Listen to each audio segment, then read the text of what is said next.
Namaskar, salam, sat sri akal, and a very good afternoon. Once again, I am with you with a new topic, and today's topic is minerals.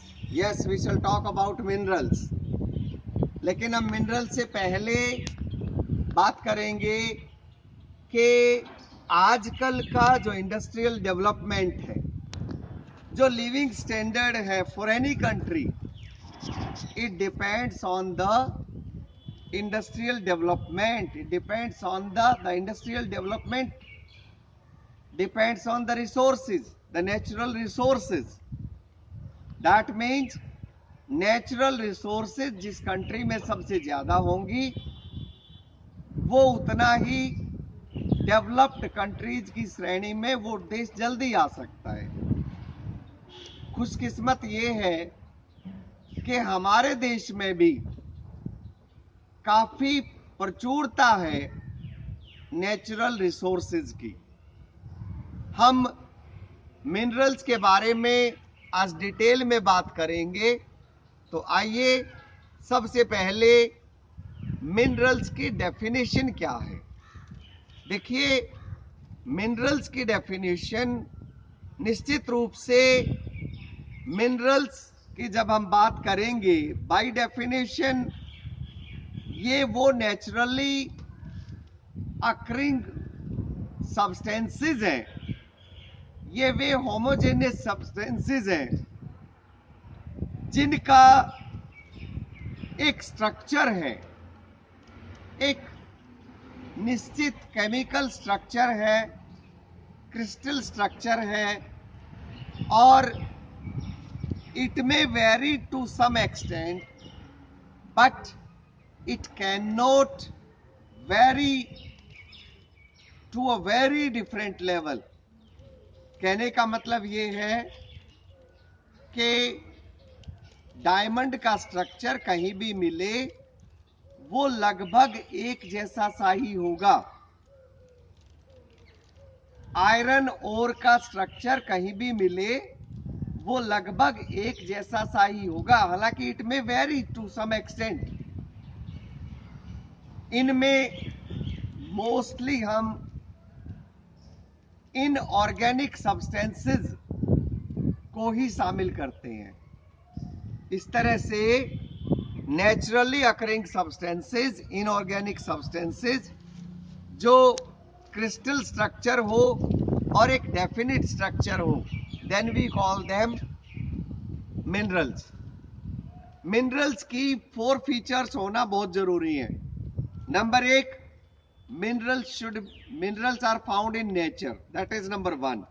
Number 2, minerals are made up of substances that are in crystal shape. Number 3, वो inorganic है। Number 4, वो minerals उनका chemical makeup हमेशा एक जैसा होता है और इनके जो एटम्स हैं उनका जो अरेंजमेंट है, उनका जो पैटर्न है, that is almost the same and they form a particular pattern and a particular crystal shape. तब हम उनको बोलेंगे कि दे आर मिनरल्स। आइए मिनरल्स की क्लासिफिकेशन हम देखते हैं। तो मिनरल्स की क्लासिफिकेशन आप देखिए, सबसे पहले हम बात करेंगे मिनरल्स की क्लासिफिकेशन की। जब हम बात करते हैं तो पहले बांट दीजिए उनको 3 कैटेगरीज में, मेटेलिक, नॉन मेटेलिक और एनर्जी मिनरल्स। पहले अधिकतर टीचर मिनरल्स को 2 ही कैटेगरीज में बांटते थे, मेटेलिक एंड नॉन मेटेलिक, क्योंकि एनर्जी मिनरल्स में ये ऑर्गेनिक सब्सटेंसेस रहे तो कुछ लोग इनको शामिल नहीं किया करते पहले मिनरल्स की कैटेगरी में। लेकिन we can teach energy minerals also under minerals. Metallic minerals को फिर से आप फेरस एंड नॉन फेरस में बांटिए। फेरस यानी कि जिसमें आयरन ओर है, मैग्नीज है, निकल है, कोबाल्ट है, और नॉन फेरस जैसे कि copper, lead, tin, bauxite. Non ferrous और फेरस के अलावा मेटल्स में एक तीसरी कैटेगरी भी बना दी गई है। प्रीशियस मेटल्स को अलग से रख दिया है, गोल्ड, सिल्वर, प्लेटिनम वगैरह को। नॉन मेटेलिक कैटेगरी में mica, salt, potash, sulphur, granite, limestone, marble, और एनर्जी मिनरल्स में तो आप समझते ही हैं, कोल, पेट्रोलियम, नेचुरल गैस। जैसा कि मैंने बताया कि कुछ समय पहले तो इनको मिनरल्स की कैटेगरी में हम गिनते भी नहीं थे। पहले हम मिनरल्स को दो ही कैटेगरीज में बांटते थे, मेटालिक और नॉन मेटालिक। लेकिन that does not make much difference. हम एनर्जी रिसोर्सेज को चाहे मिनरल्स में पढ़ा लें या अलग से पढ़ा लें, idea is to teach you about the energy resources also. लेकिन उसको हम तीसरे नंबर पे लेंगे। पहले हम आइए सबसे पहले बात करते हैं कि ये मिनरल्स के यूजेस क्या हैं। निश्चित रूप से मिनरल्स सभी इंडस्ट्रीज का आधार है। मिनरल्स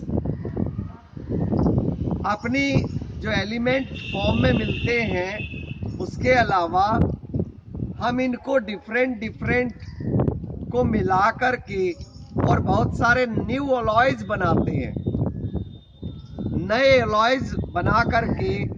और हम उसकी, जैसे अगर मैं बात करूं एल्यूमिनियम को अगर हम अकेले यूज करें तो एल्यूमिनियम बड़ा सॉफ्ट है, हमें चाहिए हार्डनेस, तो हम बना देते हैं अलॉय। अलॉय क्या होता है? Alloy is made when the metals remain evenly mixed and we mix them together in a certain proportion to get a particular property। हमें कितना हार्डनेस चाहिए, हमें क्या चाहिए, उसके अनुसार हम आपस में मिला देते हैं।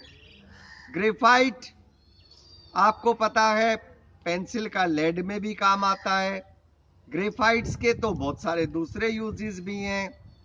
हम मिनरल्स के यूज से सीमेंट इंडस्ट्री चलती है, बाकी सारी फार्मिंग इंडस्ट्रीज, और सबसे बड़ी बात आयरन और स्टील इंडस्ट्री, जो कि बिल्कुल आधार है सभी इंडस्ट्रीज का। अब ये मिनरल्स निकालने के लिए जो इतने यूजफुल चीजें हैं, निकालते कैसे हैं? माइनिंग से। क्या है माइनिंग? माइनिंग है taking out of minerals from the earth. तो इस तरह से माइनिंग के अलग अलग तरीके हुए। नंबर एक, माइनिंग उन मिनरल्स की जो सरफेस के पास हो, और माइनिंग उन मिनरल्स की जो अंदर हो। सरफेस के पास के जो मिनरल्स हैं उनकी माइनिंग की जाती है तीन तरीके से। नंबर एक, open cast mining, number two, strip mining, और number three, quarrying. Open cast mining का यूज वहां पर हम करते हैं जहां वैल्यूएबल मिनरल्स को body is lying near the surface, we have to take them out, तो we use open cast mining. Actually तीनों, स्ट्रिप माइनिंग भी it is obtained to take out coal, phosphate. Coal और phosphate भी कोई बहुत ज्यादा नीचे दबा हुआ नहीं होता है, it is near to the surface. और क्वेरिंग वो वे है, it is that way of mining where a deposit that lies at the surface of the earth with almost no overburden, so that is taken out with quarrying। लेकिन अब मान लिया आपको निकालना है पेट्रोलियम, तो you will go deep down, तो उसके लिए शाफ्ट। अब शाफ्ट माइनिंग भी दो तरह की हो सकती है। एक वर्टिकल, दूसरा हॉरिजेंटल। आप शाफ्ट माइनिंग हॉरिजेंटली भी जा सकते हैं और शाफ्ट माइनिंग वर्टिकली भी जा सकते हैं। सो माइनिंग हैज वेरियस इफेक्ट्स। जो फायदे देख रहे हो आप माइनिंग के, अभी हम कुछ नुकसान भी बताने जा रहे हैं माइनिंग के। होता क्या है, कई बार कोयले की खानों को कोयला निकालने के बाद ऐसे ही छोड़ दिया गया। It amounts to a lot of degradation of the environment as well as the soil, the land. It also amounts to the degradation of water. तो उससे वाटर पोल्यूशन हुआ, एयर पोल्यूशन हुआ, एनवायरमेंट पोल्यूशन, सॉइल पोल्यूशन। इसीलिए हमें इन बातों का भी ध्यान रखना चाहिए कि जुडिशियसली हम मिनरल्स को निकालें, लेकिन हम जुडिशियस रहें कि माइनिंग के जो बैड इफेक्ट्स हैं उनको ना आने दें। हम माइनिंग करने के बाद इस बात की जागरूकता हमें होनी चाहिए कि what are the steps we have to take so that it doesn't pollute our water, air and so on. हम मिनरल्स को पढ़ेंगे एक एक करके, उनको 3 कैटेगरीज में हम पढ़ेंगे। निश्चित रूप से पहले हम मेटेलिक मिनरल्स को पढ़ेंगे, फिर हम नॉन मेटेलिक मिनरल्स को पढ़ेंगे और उसके बाद हम चलेंगे एनर्जी मिनरल्स पे। इसके अलग अलग हम 3 वीडियोस में कवर अप करेंगे। आज हम केवल मेटेलिक मिनरल्स की बात कर रहे हैं और मेटेलिक मिनरल्स में भी केवल आज फेरस मेटल्स की बात करेंगे। फेरस मेटल्स में निश्चित रूप से सबसे important iron. So let's talk about iron. Iron is one of the most common elements that we know. See, iron and steel industry is the base for all the industries. लगभग आप ये समझ लीजिए कि एक भी कोई दूसरी इंडस्ट्री नहीं है जो आयरन और स्टील इंडस्ट्री का जहां पे यूज ना हो। उनकी मशीनरी कैसे बनाओगे? तो इस तरह से हम आयरन का सबसे पहले बात करेंगे। प्योर आयरन जो होता है वो एक सॉफ्ट और ग्रेइश व्हाइट मेटल होता है, लेकिन आपको पता है कि ओर्स जो हैं वो कभी भी प्योर फॉर्म में नहीं मिलते, प्योरेस्ट फॉर्म में नहीं मिलते। वो मिक्सअप होते हैं, दूसरी चीजों के साथ मिले हुए होते हैं। इसी तरह से आयरन ओर भी मिलते हैं। आयरन ओर ज्यादातर 4, ज्यादा जनरल कहूं तो 2, हेमेटाइट और मैग्नेटाइट। लेकिन 4 कैटेगरीज में आप बेसिकली ज्यादा पाएंगे। इनके अलावा 2 कैटेगरीज और भी हैं, वो जियोलाइट और लिमोलाइट। तो सबसे पहले अगर हम बात करें मैग्नेटाइट और हेमेटाइट की, मैग्नेटाइट में आयरन ओर सबसे ज्यादा होता है, नियरली 70, 72, 74%। अगर हम बात करें हेमेटाइट तो इट अमाउंट्स टू समवेयर 62, 63%। और बाकी कहीं कहीं जियोथाइट और लिमोथाइट जो काइंड है वो भी मिलते हैं, जैसे हमारा उड़ीसा। तो इस तरह से हमें अलग अलग तरह के आयरन और अलग अलग जगह पर मिलते हैं। उनके निकालने के बाद हमें जैसी मात्रा में उसको विकसित करना होता है वैसे हम कर सकते हैं। और हमें ये जान लेना बहुत जरूरी है कि इंडिया में तो हम बात करेंगे ही, प्रचुरता काफी है, काफी आयरन ओर हमारे पास मिलता है। लेकिन आइए पहले वर्ल्ड में जान लेते हैं कि कहां कहां पर मिलता है आयरन ओर। अगर हम वर्ल्ड की बात करें तो सबसे ज्यादा रसिया,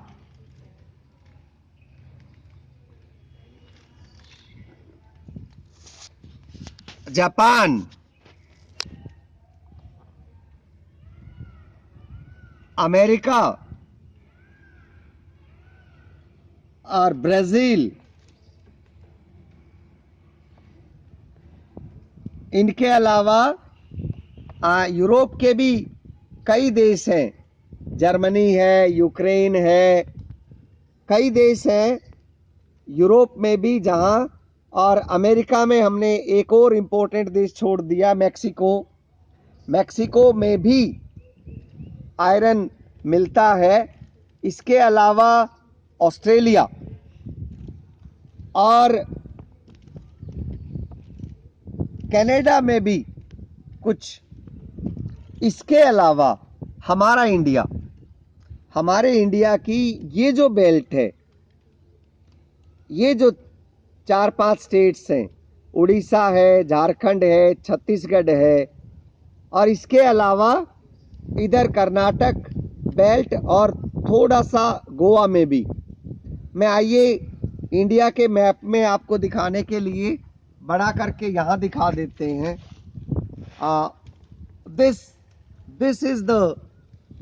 this is one of the belts and this is the other one. ये एक बेल्ट है, ये वो उड़ीसा और झारखंड वाली। इसके अलावा छत्तीसगढ़, मध्य प्रदेश, ये देखिए। इसके अलावा कर्नाटक का ये जो मंगलुरु बेल्ट है, शिवमोगा, मंगलुरु, और ऑफ कोर्स रत्नागिरी और गोवा वाला।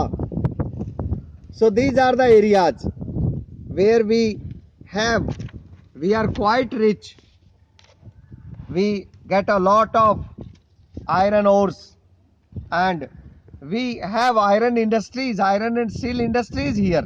क्योंकि कच्चा माल जितना पास होता है वहीं पे आयरन इंडस्ट्रीज ज़्यादा होती हैं। We will talk about them later. तो these are the things we have discussed today. Keep revising, keep sending your doubts to me. Next video में we shall talk about the other minerals, the non-ferrous, then the non-metallic, and then of course we shall talk about the energy minerals. Okay, so we will have 2 more videos following this. लेकिन इससे पहले मैं भेजूंगा आपके लिए कुछ question answers और आपको मेरे सवालों के जवाब देने होंगे। मेरे सारे सवाल will be based on the same video, so keep watching this video carefully. और मेरे 6 से 7 सवाल आ रहे हैं और 2 मानचित्र।